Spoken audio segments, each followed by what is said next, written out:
Hi everyone, Namaste, welcome or welcome back to my channel Colors of Life and welcome to another video. I hope आप सब अच्छे होंगे। तो आज का वीडियो है ट्यूबरक्यूलोसिस Q&A। लास्ट वीडियो में जिन जिन को अपना क्वेश्चन का आंसर नहीं मिला था, होपफुली इस वीडियो में मिल जाए। And if you new here, hi, my name is Aarti. I make health related videos या specially videos related to tuberculosis because I am a brain, spine and lungs TB survivor and I share videos on the basis of my experience. I am not a medical professional. So if you're new here, please hit that subscribe button and let's get started with the video. तो आजकल जो है कुछ comments आ रहे हैं, कुछ लोग पूछ रहे हैं कि व्लॉग क्यों नहीं बना रहे हो, व्लॉग क्यों शेयर नहीं कर रहे हो। तो इसके लिए मैं बताती हूँ। 3 साल पहले जब मैंने यहाँ पे अपना ब्रेन टीबी स्टोरी डाला हुआ था वीडियो में, और उस टाइम मेरा यही इंटेंशन था कि इस चैनल के थ्रू मुझे जो है टीबी के रिलेटेड ज़्यादा से ज़्यादा लोगों को इन्फॉर्मेशन देना है। बीच में मुझे थोड़ा सा अच्छा फील हुआ तो मैंने जो है 1-2 व्लॉग्स बनाए, व्लॉग्स अपलोड किए। फिर लोगों को लगा कि हाँ, मतलब as a TB patient treatment लेते हुए भी मैं इतना पॉजिटिव रह रही हूँ, अकेले में सब कुछ हैंडल कर रही हूँ। तो फिर मैंने व्लॉग्स बनाना स्टार्ट कर दिया और उसमें भी अच्छा रिस्पांस आया। लोगों को जो है उनको थोड़ा सा मोटिवेटेड भी फील हुआ, ये सब हुआ। बट अब मुझे कहीं ना कहीं ऐसा लगता है कि ये चैनल को मुझे सिर्फ टीबी रिलेटेड ही रखना चाहिए, क्योंकि इसमें जो है मेरा main intention TB related information देना ही है, ज़्यादा से ज़्यादा पेशेंट्स तक पहुँचना है। और दूसरी चीज़ ये भी है कि अभी मैं जो है, पहले मैं अकेले रहती थी तो मैं कैमरा उठा के कभी भी व्लॉग बना लेती थी, बट अभी मैं अपने इन लॉज के साथ रहती हूँ, फैमिली के साथ रहती हूँ। और मुझे जो है अभी अपना पर्सनल लाइफ सोशल मीडिया पे शेयर करना इतना अच्छा भी नहीं लगता है। After my treatment I want to move on with my life. मैं आगे लाइफ में कुछ अच्छा करना चाहती हूँ, मैं अपने स्टडी में, अपने काम पे फोकस करना चाहती हूँ। तो बस यही रीज़न है कि मैं व्लॉग्स नहीं बना रही हूँ, अपनी personal life, day to day life share नहीं कर रही हूँ। लेकिन जब तक मैं कर सकती हूँ तब तक मैं टीबी रिलेटेड इन्फॉर्मेटिव वीडियोस बनाती रहूँगी। तो अब क्वेश्चंस देखते हैं। ओके, फर्स्ट क्वेश्चन है, दीदी एक बात पूछनी है मेरे को, भूख भी बहुत लगती है, खाती भी बहुत, प्रोटीन डाइट ले रही हूँ, फिर भी वेट गेन क्यों नहीं हो रहा है दी। डॉक्टर को बोलती हूँ तो वो कुछ नहीं बताते हैं दी, आप ही कुछ बताइए प्लीज़।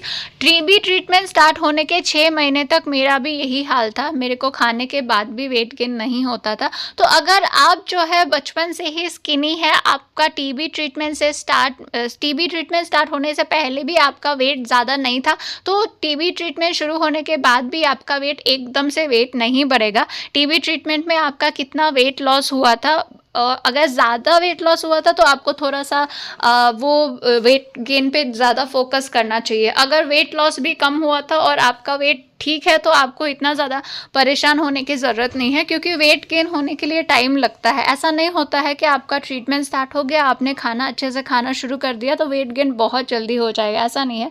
वेट गेन होगा, धीरे धीरे होगा, 6-7 महीने के बाद धीरे धीरे होता है। मेरा 1 महीने में ओनली लाइक 600 ग्राम 700 ग्राम्स ऐसे करके वेट गेन होता था। तो वेट गेन के लिए इतना ज़्यादा परेशान होने की ज़रूरत नहीं है। आप खाना अच्छे से खाइए, बैलेंस डाइट लीजिए, आपके डाइट में प्रोटीन होना चाहिए, कार्ब्स होना चाहिए, सब कुछ बैलेंस होना चाहिए, और आप टाइम से दवाई लीजिए। ओके, दूसरा क्वेश्चन है, सांस लेने में घर घर राहत होती थी क्या, मेरे होते हैं, कितने दिन में आराम मिलेगा, या कोई और वजह है घर घर राहत की। तो अगर आपका जो है कफ जमा हुआ है, आपका जो है म्यूकस जमा हुआ है, तो भी आपको सांस लेते टाइम वो सांस लेने में थोड़ा सा मुश्किल होता है और एक घर घर करके आवाज़ आती है। अगर ऐसा लगता है कि आपके जो गला है वहाँ पे कुछ फंसा हुआ है, तो आप नेक्स्ट टाइम डॉक्टर के पास जाएंगे तो आप एक बार उनसे बोल लीजिएगा कि आपको बहुत ज़्यादा प्रॉब्लम हो रहा है, सांस लेते टाइम बहुत घर घर आवाज़ आ रहा है। ओके, नेक्स्ट क्वेश्चन है, मैम 3 मंथ हो गए ट्रीटमेंट ब्रेन टीबी में, कल से अचानक मॉर्निंग से हैंड और लेग लेफ्ट राइट में कंसंट्रेट नहीं कर पा रहा हूँ, आप बताइए कुछ क्या करें, चलते हुए भी दिक्कत हो रही है। तो ये कॉमन प्रॉब्लम है ब्रेन टीबी पेशेंट्स में। ब्रेन टीबी और स्पाइन टीबी पेशेंट्स में ऐसा होता है, आप बैलेंस नहीं कर पाते हो 2 पैरों को। अगर आपको एक जगह पे 10-15 मिनट के लिए स्टैंड करना पड़े तो आपका जो लेग है वो इतना बैलेंस नहीं हो पाता है। मेरे साथ भी बहुत हुआ है ये जो प्रॉब्लम्स है ये धीरे धीरे ठीक होता है। आप कुछ टाइम के लिए ऑब्जर्व करिए, 1 हफ्ते के लिए आप ऑब्जर्व करिए। अगर सेम प्रॉब्लम हो रहा है तो आप एक बार अपने डॉक्टर को बता सकते हैं, लेकिन ये कॉमन प्रॉब्लम है ब्रेन टीबी पेशेंट्स में।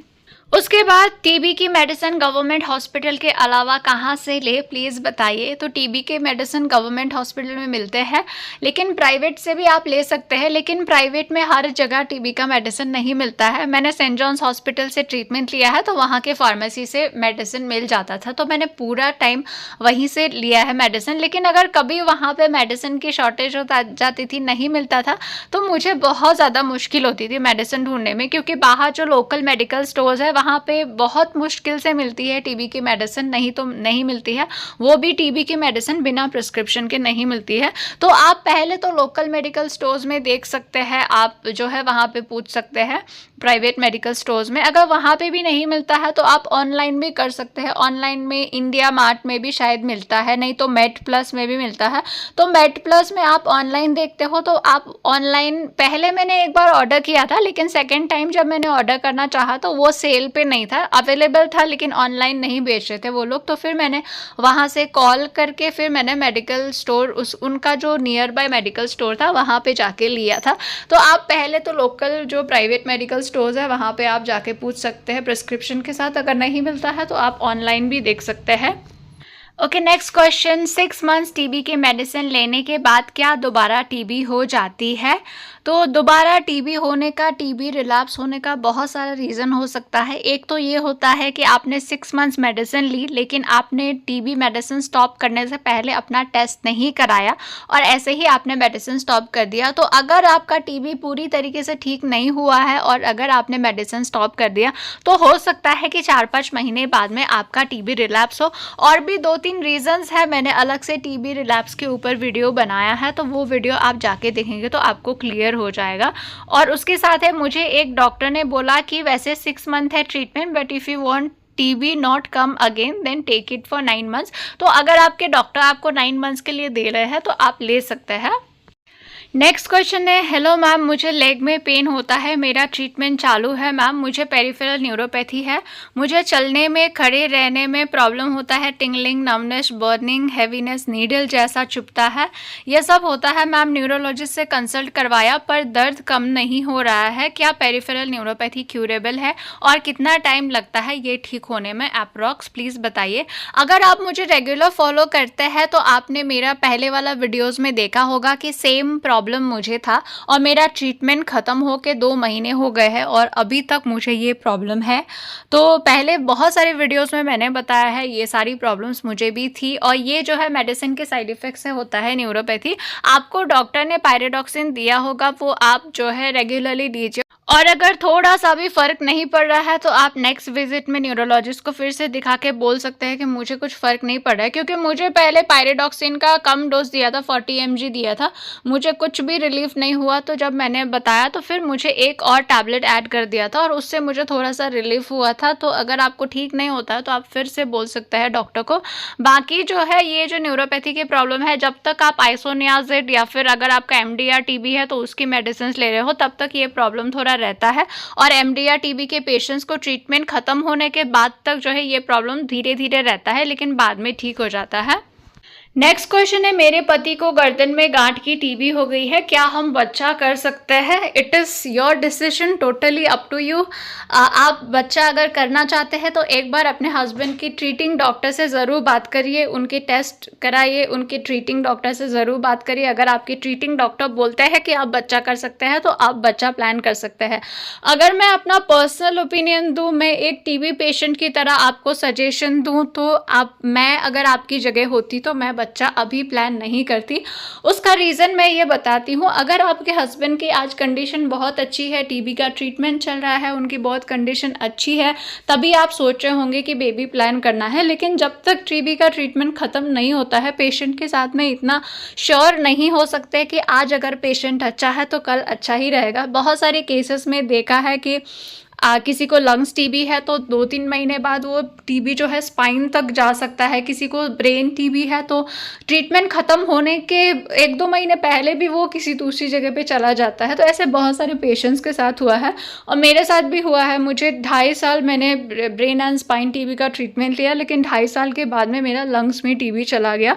तो जब तक ट्रीटमेंट ख़त्म नहीं हो जाता है तब तक श्योर नहीं बोल सकते हैं कि ये इंसान बहुत हेल्दी हो गया है।